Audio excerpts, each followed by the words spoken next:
हाँ, तो class 9 physics में हमारा पहला चैप्टर फिजिक्स का है मोशन।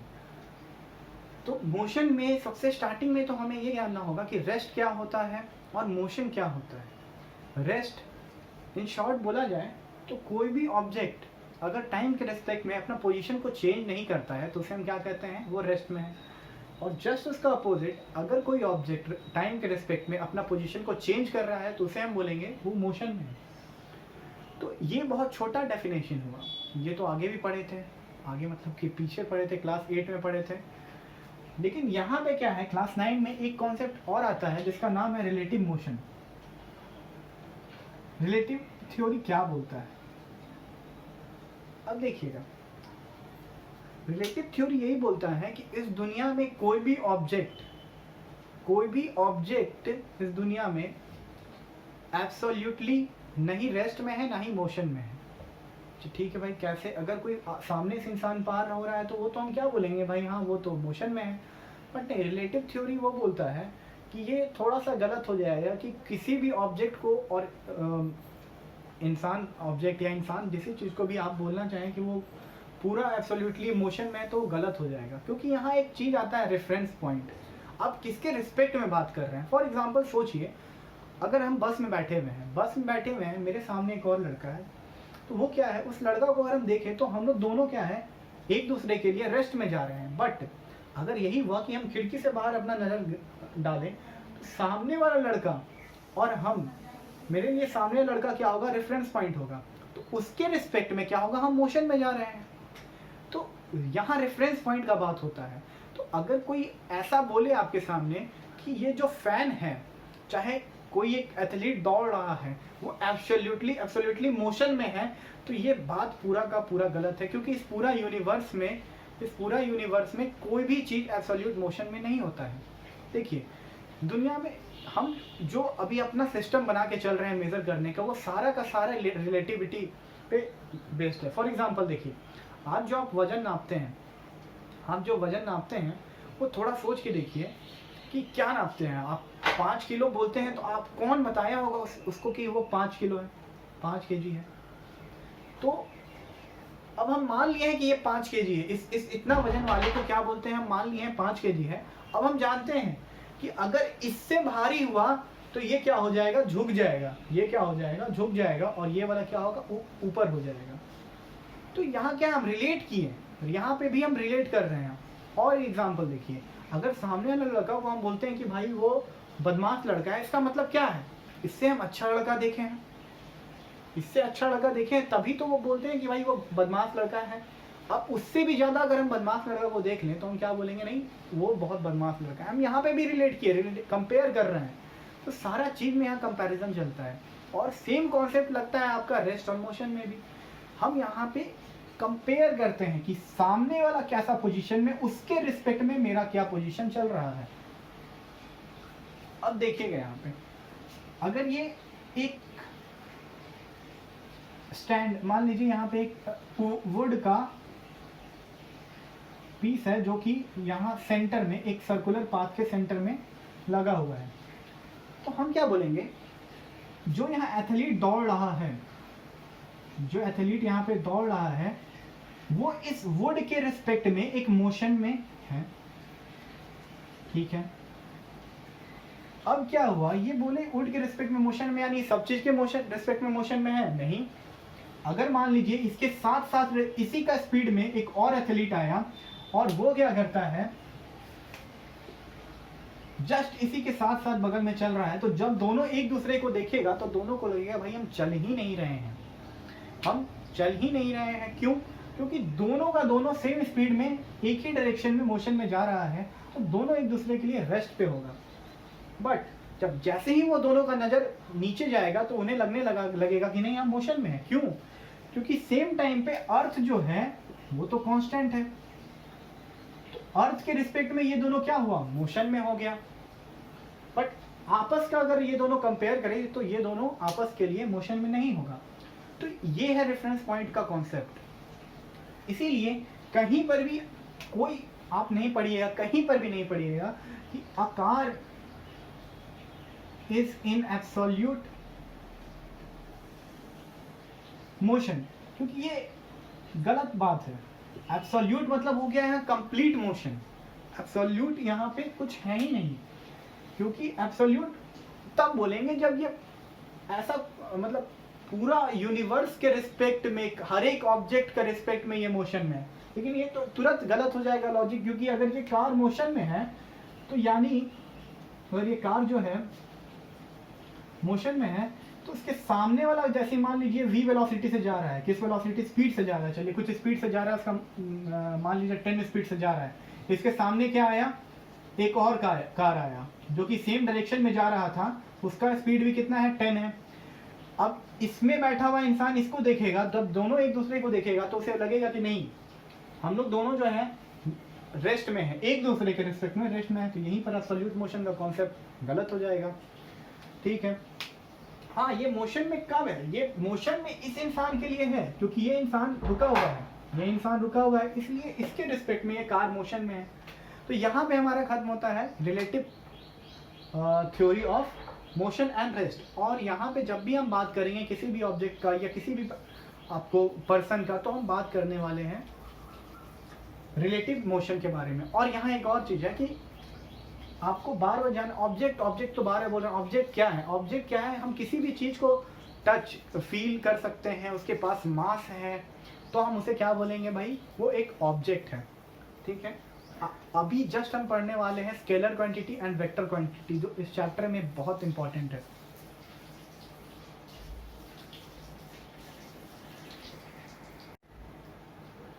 तो ये है हमारा next topic, scalar quantity and vector quantity. हम फिजिक्स में क्वांटिटी को दो टाइप में डिवाइड करते हैं, पहला हो गया स्केलर, दूसरा हो गया वेक्टर। अब ये है क्या, तो अगर देखिए, अगर आपको हम एग्जांपल से समझाएं, तो अगर हमें यहाँ से सेक्टर 4 जाना है, सेक्टर 4 जाना है, कोई अगला बंदा हमसे पूछा भाई कि सेक्टर 4 जाना है, तो हम बोलेंगे यहाँ से कितनी दूरी पे, वो पूछा तो हम बोले भाई यहाँ से 4 किलोमीटर चल जाओ, सेक्टर 4 पहुँच जाएगा तुम। वो सेक्टर 4 गया, निकला यहाँ से जरूर, 4 किलोमीटर भी चला जरूर, लेकिन वो सेक्टर 4 नहीं पहुँचा। तो हुआ क्या, वो अगला दिन आके पूछा कि भाई कहाँ क्यों नहीं पहुँचे, तुम तो गलत बता दिया। तो हम बोलेंगे भाई तुम केवल डायरेक्शन, केवल हमसे मैग्नीट्यूड पूछा, उसका माप पूछा, कितना दूरी पे है वो, बट हमसे तुम पूछता भाई कहाँ है सेक्टर 4 एग्जैक्ट, कि उसका डायरेक्शन भी बताइए। तो हम यहाँ बोलते हैं कि 4 kilometre in hour east in direction, east direction, north east direction, जो भी है। तो अगर हम केवल किसी भी क्वांटिटी का मैग्नीट्यूड के बात करेंगे, मैग्नीट्यूड का मतलब हो गया उसका अमाउंट, क्वांटिटी के बारे में बात करेंगे, तो ये क्या हो जाएगा आपका स्केलर क्वांटिटी। अच्छा फिर से ध्यान दीजिएगा, अगर हमसे आप बात कर रहे हैं तो आप पूछें भाई कि कितनी देर का वीडियो रहेगा, तो हम बोलेंगे भाई चलिए 2 घंटा का वीडियो है, चाहे 3 घंटा का वीडियो। तो ये जो 3 घंटा 2 घंटा ये सब क्या है, ये टाइम का अमाउंट है, क्वांटिटी है। ठीक है, अब कुछ ऑब्जेक्ट्स होते ही हैं जिनको केवल क्या कर सकते हैं हम, उनका अमाउंट बताइए, उनका डेफिनेशन कंप्लीट है। फॉर एग्जांपल देखिए टाइम आप हमसे पूछिए, हम बोलेंगे भाई 12 बज रहा है। हम ये तो नहीं बोल सकते हैं 12 बज रहा है नॉर्थ डायरेक्शन में, ये गलत हो जाएगा, क्योंकि इनका डेफिनेशन इनका अमाउंट से ही कंप्लीट हो जाता है। अब आगे बढ़ते हैं, कुछ चीज़ें हैं जिनको हमको हमें उन्हें अमाउंट के साथ साथ डायरेक्शन भी देना पड़ता है। फॉर एग्जाम्पल अभी जस्ट एग्जाम्पल दिए कि किसी को अगर कहीं जाना है, तो अगर डिस्टेंस पूछा, अगर हमसे अमाउंट पूछा है तो वो क्या हो जाएगा, डिस्टेंस। बट अगर एक डायरेक्शन के साथ हमें बताना है तो उसे हम बोलेंगे डिस्प्लेसमेंट बोलेंगे, जो कि इस वीडियो में बात करेंगे। और भी बहुत सारे हैं, स्पीड का, इसकी वेलोसिटी को भी हमको क्या बताना पड़ता है भाई, उसका अमाउंट के साथ उसका मैग्नीट्यूड को भी बताना पड़ता है, उसके मैग्नीट्यूड के साथ साथ हमें उसका डायरेक्शन को भी बताना पड़ता है कि 3 मीटर पर सेकेंड इन ईस्ट डायरेक्शन, चाहे साउथ डायरेक्शन। तो स्केलर क्वांटिटी का सबसे अच्छा डेफिनेशन यही होता है, any quantity whose complete definition can be given by its magnitude only. उनका मैग्नीट्यूड ही उनके बारे में सारा कुछ बता सकता है। फॉर एग्जांपल अगर आपसे पूछा जाए, ध्यान सुनिएगा, आपसे पूछा जाए आपका मास क्या है, तो आप बोलेंगे 40 kg 50 kg, नहीं, ये तो आपका वेट है। मास आपका मास जो है वेट से बहुत कम होता है, ऑलमोस्ट कह दीजिए आप 10 से डिवाइड कर दीजिए। अगर किसी का 60 kg वेट है तो उसका मास जो हो जाएगा 6 kg के ऑलमोस्ट में उसका वेट आ जाएगा। तो मास जो है आपका कंप्लीट डेफिनेशन उसका मैग्नीट्यूड पे डिपेंडेंट होता है। बट आप अगर वेट बोल रहे हैं, ध्यान सुनिएगा, वेट, तो वेट का में एक और चीज छुपा हुआ है, वो कि आपको पता नहीं चल रहा है। वेट क्या होता है? वेट हमेशा एक डायरेक्शन में ही लगता है, वो है डाउनवर्ड डायरेक्शन। इसका कहने का मतलब यही है कि वेट के पास मैग्नीट्यूड तो है 60 kg and direction will be always towards the earth, मतलब डाउनवर्ड डायरेक्शन। तो इसका मतलब क्या है कि भाई वो वेक्टर क्वांटिटी है। वेक्टर क्वांटिटी में क्या होता है कि वैसा कोई भी क्वांटिटी जिनका डेफिनेशन देना हो तो हमको उनका मैग्नीट्यूड बताना होगा और साथ ही साथ उनका डायरेक्शन बताना होगा। अब ये दोनों आपस में बहुत अलग हैं। टाइम, मास, डिस्टेंस, स्पीड, ये सारा का सारा जो आता है आपका स्केलर क्वांटिटी में आता है। Time, speed, distance and many more, बहुत सारा है इसका भी एग्जांपल। अब वेक्टर में क्या क्या आता है हमारे पास? सबसे पहला जो डेफिनेशन आता है वो तो हमारा अभी जस्ट हम सीखे, वेट। पहला क्या, आप कोई भी यहाँ पहला नहीं है, बस वेट पहले आ गया मेरे दिमाग में। वेट, डिस्प्लेसमेंट, वेलोसिटी, बेसिकली जो इस चैप्टर में पढ़ने वाले हैं बस उसी का एग्जांपल देंगे, और नेक्स्ट चैप्टर में पढ़ेंगे फोर्स, ठीक है, यहाँ पे मास हो जाएगा। तो ये कुछ स्केलर क्वांटिटी और वेक्टर क्वांटिटी के एग्जांपल है। तो इससे अच्छा से समझने के लिए भाई क्या करना पड़ता है, हमें थोड़ा सा इनके थोड़ा डीप नॉलेज होना चाहिए। क्यों? क्योंकि अगर अभी जस्ट थोड़ा देर बाद हम क्या करेंगे कि डिस्प्लेसमेंट को हम बोलेंगे, कोई एक इंसान है ए टू बी गया है, 10 मीटर का डिस्प्लेसमेंट किया वो, और फिर वो जो बी से क्या किया है, सी आया है 20 मीटर में, टोटल बी से सी 20 मीटर गया है। तो हम यहाँ डिस्प्लेसमेंट लिख देंगे अगर -10 मीटर, तो आप यहाँ कंफ्यूज हो जाएंगे। तो इस चीज को, इस कंफ्यूजन को दूर करने के लिए थोड़ा सा वेक्टर क्वांटिटी के ऊपर आएंगे, ठीक है। तो सबसे पहले स्केलर का जो एडिशन होता है, स्केलर क्वांटिटी का एडिशन, जैसे 2 आवर है, सॉरी 2 आवर है, हम बोले इसमें और 2 आवर ऐड कर दीजिए, तो आप बोलिएगा 4 आवर। अगर किसी का मास 2 kg है, उसमें 5 kg ऐड करना है, तो आप बोलिएगा 7 kg। सिंपल एडिशन का रूल फॉलो करता है हमारा वेक्टर क्वांटिटी। बट यहाँ थोड़ा डिफरेंट हो जाता है, यहाँ डिफरेंट हो जाता है। इसका डिनोशन कैसे होता है? बस आपको मान लीजिए यहाँ टाइम है तो हमें बस t लिखना है, अगर स्पीड है तो यहाँ बस हमें s लिखना है। बट अगर हम वेक्टर क्वांटिटी का बात करें तो अगर हमें यहाँ पे मान लीजिए a is a vector quantity, a एक वेक्टर क्वांटिटी है, तो a तो लिखेंगे बट उसके ऊपर में एक एरो देना पड़ेगा। ये क्या दिखाएगा? इसका डायरेक्शन को दिखाएगा, ठीक है। तो इस वेक्टर क्वांटिटी का 2 पार्ट हो जाएगा। एक हो गया इसका मैग्नीट्यूड। अब देखिए, ये जो इसको a को अगर हम इस ब्रैकेट के अंदर लिख दें, मॉड्यूलस इसको बोलिए आप, इसके अंदर लिख लें, तो इसको बोलेंगे a का मैग्नीट्यूड है। ये क्या है? मैग्नीट्यूड, यानी अमाउंट है केवल। मतलब अगर हम ऐसा बोले कि a जो है 20 मीटर पर सेकेंड इन ईस्ट डायरेक्शन जा रहा है, कहाँ जा रहा है? East direction. तो ये हुआ इसका कंप्लीट रिप्रेजेंटेशन। ए वेक्टर जो है 20 मीटर पर सेकेंड है ईस्ट डायरेक्शन में, तो ये क्या दिखा रहा होगा आपको? बस 20 मीटर पर सेकेंड दिखा रहा है। और इसका एक पार्ट होता है यूनिट वेक्टर। ये आप समझ सकते हैं कि यूनिट वेक्टर यहाँ लिख देते हैं, ये डायरेक्शन को रिप्रेजेंट करेगा। किसको रिप्रेजेंट करेगा? डायरेक्शन को। यूनिट वेक्टर है ये। और ये तो हम आपको पेपर में समझाएं, ये जनरल 2D में समझ लीजिए, आपको यहाँ पे लिख के समझा। इसका ज्योमेट्रिकल मीनिंग भी बहुत सारे होते हैं। जैसे अभी आप लोग क्या लग रहा होगा, ये लाइन को अगर हम रिवर्स कर दें तो इसका मतलब इसका डायरेक्शन अपोजिट डायरेक्शन होगा, ईस्ट है तो वो वेस्ट हो जाएगा। नहीं, वैसा नहीं होता है। ये आपका बस रिप्रेजेंटेशन है डायरेक्शन का। और ये भी चीज रिप्रेजेंट करता है कि ये एक वेक्टर क्वांटिटी है। अगर हम डायरेक्शन को मिटा करके यहाँ लिख दें, ये रिप्रेजेंटेशन है वेक्टर क्वांटिटी का, तो ये अच्छा, ये कंप्लीट डेफिनेशन हो जाएगा। ये डायरेक्शन को नहीं आप समझिए, बस ये वेक्टर क्वांटिटी को रिप्रेजेंट करता है, और ये ए कैप जो है वो आपका यूनिट वेक्टर है और वो डायरेक्शन को रिप्रेजेंट करता है। ठीक है, तो हमारा ये हो गया वेक्टर क्वांटिटी। अब हम सीखेंगे कि भाई इसमें और क्या क्या पार्ट है, इसका ज्योमेट्रिकली कैसे हम इसको डिनोट करते हैं, कुछ एक क्वेश्चन बनाएंगे, तो उससे क्या हो जाएगा, हमारा वेक्टर क्वांटिटी बहुत अच्छा से समझ में आ जाएगा। तो यहाँ पे ये जो हमारा ए है, इसे पर्टिकुलर बोलेंगे क्या, ए वेक्टर, जिसमें से ये जो एरो है ये आपका रिप्रेजेंटेशन ऑफ वेक्टर क्वांटिटी है। तो अगर हम ऐसा बोलते हैं ए इज अ वेक्टर, ऐसे हमें पता चल गया है, ये कंप्लीट डेफिनेशन है, ये खुद में ही बता रहा है कि ये इज अ वेक्टर। अगर बोलते हैं ये मूविंग इन ईच डायरेक्शन, यहाँ बोल दिए moving in each direction, each direction में, एंड मैग्नीट्यूड इज 10, मैग्नीट्यूड कितना हमारा 10 है। चलिए हम पहले ही आपको बता दिए, ये वेक्टर क्वांटिटी यहाँ पे हम डिनोट कर चुके हैं। अगर हमें इसका केवल मैग्नीट्यूड चाहिए होगा तो हम क्या लिखेंगे, यहाँ पे इसको लिखेंगे। ये ऐसा क्यों लिखते हैं, ये आपके और मेरे अंडरस्टैंडिंग के लिए होगा, आप समझिए।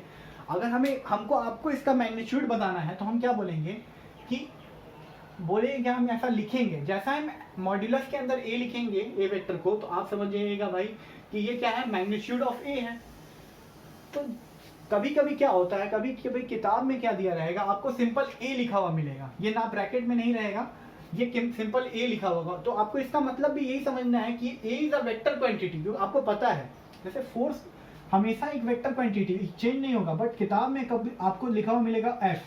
तो इस एफ का मतलब क्या हो जाएगा कि ये वेक्टर क्वांटिटी जरूर है, बट यहाँ उसका मैग्नीट्यूड का बात किया जा रहा है, क्योंकि ये केवल डिनोशन है, ये सिंबल जो है ऐसा जो बनाए हैं वो तो अंडरस्टैंडिंग के लिए है कि भाई आप और हम समझ रहे हैं कि इसका मैग्नीट्यूड ऑफ ए है।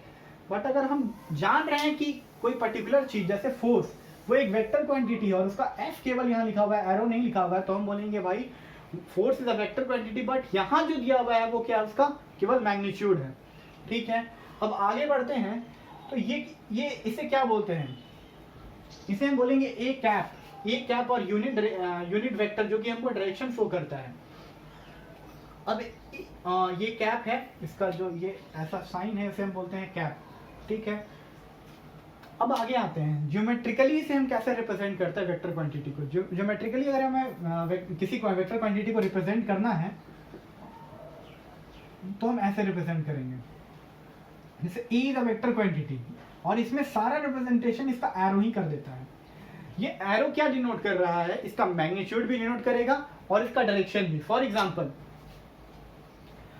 अगर मान लेते हैं यहाँ ईस्ट डायरेक्शन है, ये नॉर्थ है, ये साउथ है और ये वेस्ट है, तो हम बोलेंगे ए इज, देखिए ये जो इसका ये डायरेक्शन शो कर रहा है, ये बता रहा है कि ये ईस्ट डायरेक्शन में जा रहा है, और इसका जो लेंथ है वो बताएगा इसका मैग्नीट्यूड के बारे में। एग्जांपल से देखते हैं, अभी हम बोल सकते हैं कि ए जो है ईस्ट डायरेक्शन में जा रहा है, बी भी ईस्ट डायरेक्शन में जा रहा है, क्योंकि इसका एरो किधर जा रहा है, ईस्ट डायरेक्शन में।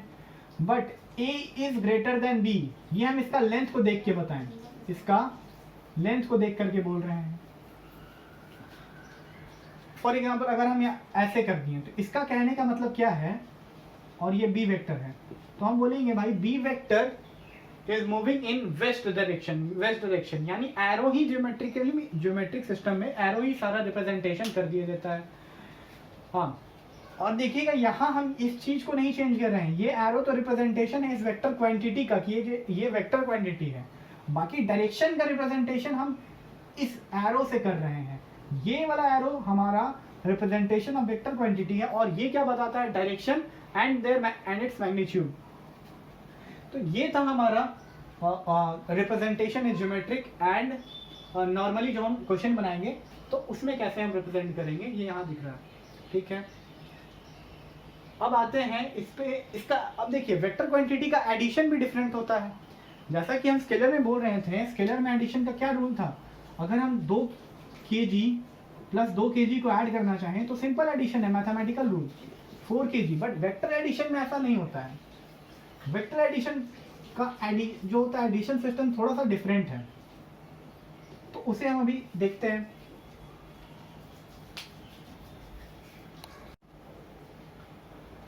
हाँ, तो वेक्टर एडिशन देख रहे हैं, तो वेक्टर एडिशन को समझने के लिए एक एग्जांपल लेते हैं। ये किलोमीटर्स में है, ये भी किलोमीटर्स में है। अगर आपसे ऐसा क्वेश्चन आया कि एक इंसान जो है वो इनिशियली यहाँ 0 से स्टार्ट किया और ईस्ट डायरेक्शन में 4 किलोमीटर्स गया, तो इसका कहने का मतलब ये है कि यहाँ से स्टार्ट करके वो 4 किलोमीटर तक गया है। यानी अब ध्यान दीजिएगा, हम यहाँ पे इस चीज को जियोमेट्रिकली रिप्रेजेंट कर रहे हैं, जियोमेट्रिकली। तो जियोमेट्रिकली का मतलब क्या है, ये एरो जो हम यहाँ बनाए हैं, यही एरो आपका सारा चीज को डिनोट कर देगा। अब एरो स्ट्रेट बन नहीं रहा है, बट हाँ एरो स्ट्रेट होना चाहिए और इसका डायरेक्शन जहां वो जा रहा है उसके साइड होना चाहिए। इसे कहेंगे भाई हेड ऑफ द एरो और इसे बोलेंगे हम टेल ऑफ द एरो। ठीक है, अब वो 4 किलोमीटर्स गया। अब जैसे ही वो 4 किलोमीटर्स गया उसके बाद उसको नॉर्थ की साइड मूव करना पड़ा और वो नॉर्थ में 3 किलोमीटर्स और आगे बढ़ता है। तो नॉर्थ में 3 किलोमीटर्स और आगे बढ़ता है, मीन्स ये ऐसा डायरेक्शन जाता है 3 किलोमीटर। तो आपसे यहां पूछा जाएगा कि ये जो पर्टिकुलर वो एक्टिविटी किया उसका आप रिजल्ट बताइए, उसका आप रिजल्ट बताइए। यानी ये एक्टिविटी क्या किया, चला, कुछ दूरी कवर किया और उस दूरी को हम क्या चीज बोलते हैं, डिस्टेंस बोलते हैं। लेकिन याद रखिएगा, आप वेक्टर क्वांटिटी में डिस्टेंस को डिस्प्लेसमेंट बोलिएगा। क्यों? क्योंकि डिस्टेंस के पास केवल मैग्नीट्यूड होता है, बट जो डिस्प्लेसमेंट होता है उसमें हम लोग टाइम को भी ऐड करते हैं। ठीक है, तो यहाँ पे 4 किलोमीटर, ध्यान सुनिएगा, 4 kilometre in east direction and 3 kilometre in north direction. तो इसका मतलब क्या है, ये दोनों चीज के पास आपका क्या था, मैग्नीट्यूड तो था ही और डायरेक्शन भी था। इसका मतलब ये क्या है, डिस्प्लेसमेंट है।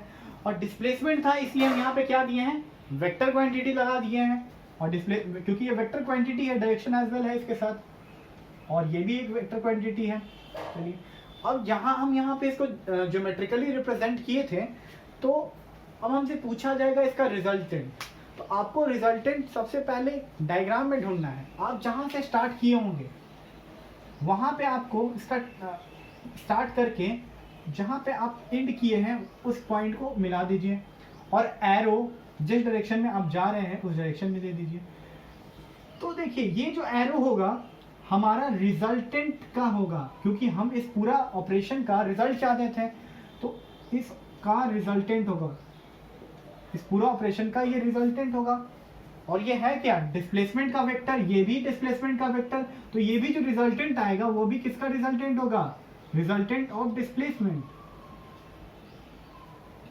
तो अगर आपसे यहाँ सिंपली अगर डिस्टेंस पूछता तो आप बोलते 4 kilometre plus 3 kilometre that is 7 kilometre, answer खत्म हो गया। बट यहाँ आपसे अगर वो डिस्प्लेसमेंट पूछा है तो यहाँ पे आप क्या कीजिएगा कि सबसे पहले देखिएगा दोनों वेक्टर के बीच में एंगल कितना का है। तो जब भी एक ऐसा ग्राफिकली बनाते हैं तो यहाँ एंगल बनता है 90 डिग्री। कितना बनता है, 90 डिग्री बनता है। तो आपको दिख रहा है कि यहाँ सिंपल आपको पाइथागोरस थ्योरम लगाना होगा, यानी इसका स्क्वायर यानी 4 का स्क्वायर फिर 3 का स्क्वायर, तो हमारा रिजल्टेंट वेक्टर का स्क्वायर मिल जाएगा। यानी डिस्प्लेसमेंट जो हमारा रिजल्टेंट मिलने वाला है, या फिर आर डी लिख दीजिए आप यहाँ पे, वो हमारा क्या होगा, रूट ओवर 4 का स्क्वायर इज 16 एंड 3 का स्क्वायर इज 9 दैट इज 25। और 25 किसका रूट है, 25 का रूट क्या होता है 5, यानी हमारा रिजल्टेंट जो आएगा वो 5 मीटर होगा। और वो डायरेक्शन क्या दे रहा होगा, हमारा नॉर्थ ईस्ट के साइड में जा रहा होगा। तो ये था हमारा रिजल्टेंट वेक्टर। और यहाँ हम डिस्प्लेसमेंट का बात कर रहे थे, यानी रिजल्टेंट डिस्प्लेसमेंट हो गया। तो आप यहाँ 3 चीज समझिए। सबसे पहला, एरो से रिप्रेजेंटेशन किया है, एरो क्या बता रहा है? उसका मैग्नीट्यूड, क्योंकि हम ज्योमेट्रिकल बात कर रहे हैं, मैग्नीट्यूड और उसका डायरेक्शन भी बता रहा है। दूसरा, आपको देखना है कि जब भी आपका रिजल्टेंट निकालना होगा तो आप स्टार्ट कीजिएगा जहां से आप इनिशियल पोजीशन पे थे और फाइनली आप कहाँ गए हैं, और फाइनली जिधर आप गए हैं उस साइड का आपको एरो बनाना होगा। और जब वो एरो बनाएंगे तो डायरेक्शन के साथ, तो वो आपको दे देगा रिजल्टेंट डिस्प्लेसमेंट दे देगा, जिस चीज़ का भी आप रिजल्टेंट निकाल रहे हैं। तो यहाँ जो ये 5 मीटर आया है वो इसका क्या है? मैग्नीट्यूड है। अगर हम यहाँ 5 मीटर इन नॉर्थ ईस्ट डायरेक्शन लिख दें तो ये क्या हो जाएगा? डिस्प्लेसमेंट। ये पूरा क्या हो जाएगा? डिस्प्लेसमेंट। ठीक है, तो इस तरीका से हम ये ऐड करते हैं किस चीज को? वेक्टर क्वांटिटीज को। एक और चीज यहाँ देखने का बात है कि दोनों वेक्टर क्वांटिटीज के बीच का एंगल क्या था? 90 डिग्री। तभी तो आप यहाँ पे लगा पाए क्या? हमारा पाइथागोरस थ्योरम। बट सोचिए कि किसी केस में यहाँ 90 डिग्री नहीं हुआ तो हम क्या करने वाले हैं? तो उस केस को अभी जस्ट डिस्कस करते हैं हम।